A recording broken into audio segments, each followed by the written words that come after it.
9h, Europe 1 matin.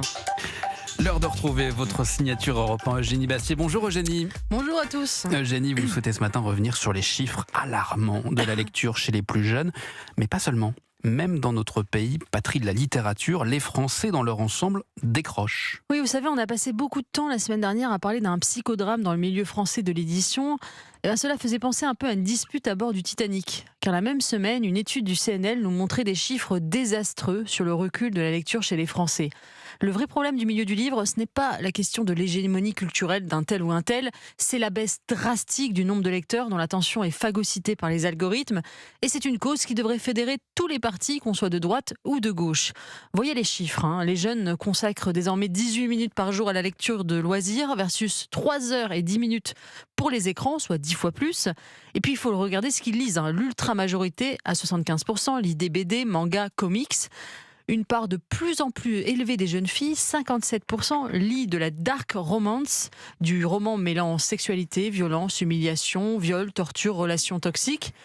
Et quand ces jeunes lisent, c'est souvent de façon fragmentée, hachée, avec un coup d'œil toutes les 5 minutes sur les réseaux sociaux. La perte de l'écrit se généralise à toutes les sphères de l'existence. Oui, avec la révolution numérique, la vidéo est devenue tellement bon marché qu'elle tend à remplacer l'écrit, même pour quelque chose d'aussi simple qu'un conseil pour réparer sa machine à laver.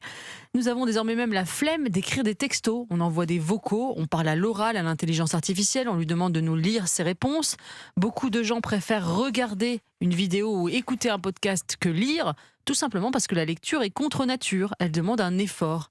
Nous naissons avec des yeux, mais nous ne naissons pas lecteurs. Dans le siècle à venir, les gens jugeront-ils encore utile d'apprendre à lire ?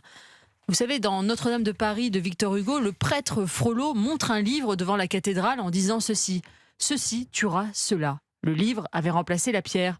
Aujourd'hui, nous pourrions dire la même chose avec le smartphone et le livre « Ceci a tué cela ». À vous écouter, Eugénie, on a l'impression que c'est dramatique. Mais que perd-on exactement quand on perd la lecture ?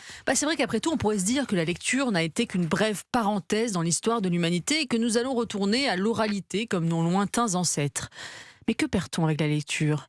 L'écrit, et notamment le livre, c'est la longueur, la lenteur, l'abstraction, la nuance, la raison, l'empathie. L'image, c'est la culture de l'extrait, l'immédiateté, le subjectivisme, la binarité, l'émotion et le sectarisme. Le monde de l'écrit exige des citoyens éduqués.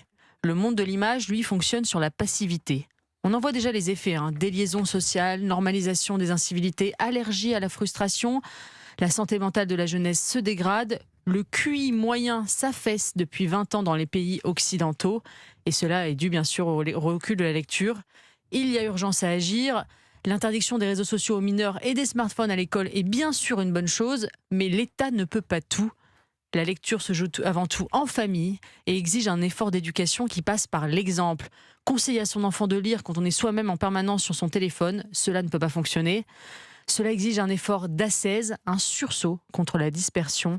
La civilisation se joue dans chaque foyer et chaque adulte est responsable d'en transmettre le flambeau. Signature Europe 1.